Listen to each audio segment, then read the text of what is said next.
Communiqué numéro 007 du gouvernement de la transition.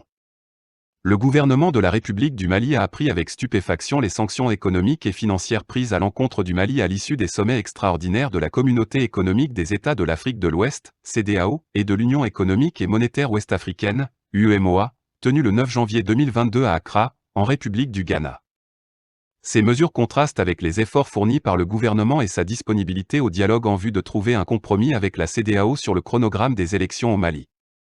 Le gouvernement du Mali condamne énergiquement ces sanctions illégales et illégitimes prises par l'UEMOA et la CEDEAO, organisation pourtant fondée sur la solidarité et l'idéal panafricain, curieusement au moment où les forces armées maliennes engrangent des résultats spectaculaires dans la lutte contre le terrorisme, ce qui n'était pas arrivé depuis plus d'une décennie. 1. Concernant l'UEMOA, un embargo décidé par les chefs d'État et de gouvernement, applicable à un État souverain constitue une violation manifeste du traité de l'UEMOA et des statuts de la BCEAO. En outre, le gel des avoirs d'un État, des entreprises publiques et parapubliques ne saurait être appliqué par la Banque centrale qui reste un organe indépendant auquel chaque État membre a concédé son droit souverain d'émission. Ministère de l'administration territoriale et de la décentralisation.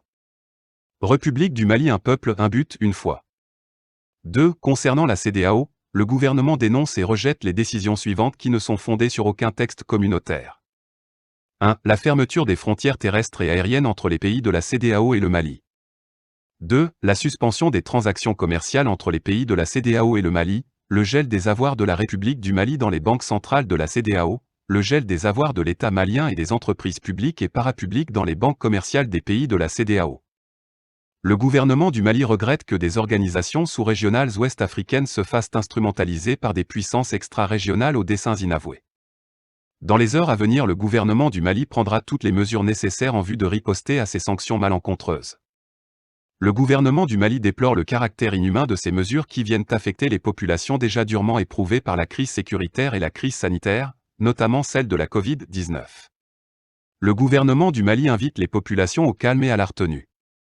Face à toute éventualité de déploiement des forces étrangères contre notre pays, le gouvernement du Mali appelle les forces de défense et de sécurité, ainsi que la population, à redoubler de vigilance et à rester mobilisés. Le gouvernement du Mali en appelle à la solidarité et à l'accompagnement des pays et institutions amis. 3. D'ores et déjà, sur la base de la réciprocité, le Mali décide de rappeler ses ambassadeurs accrédités dans les États membres de la CEDEAO et de la fermeture de ses frontières terrestres et aériennes avec les États concernés. Le gouvernement du Mali tient à rassurer l'opinion nationale que des dispositions ont été prises pour assurer l'approvisionnement normal du pays par tous les moyens appropriés. Au regard des violations répétées des textes, principes et objectifs de ces organisations, le gouvernement du Mali tirera toutes les conséquences et se réserve le droit de réexaminer sa participation à ces entités. Bamako, le 9 janvier 2022. Le ministre de l'Administration territoriale et de la décentralisation. Porte-parole du gouvernement. Colonel Abdoulaye Mega.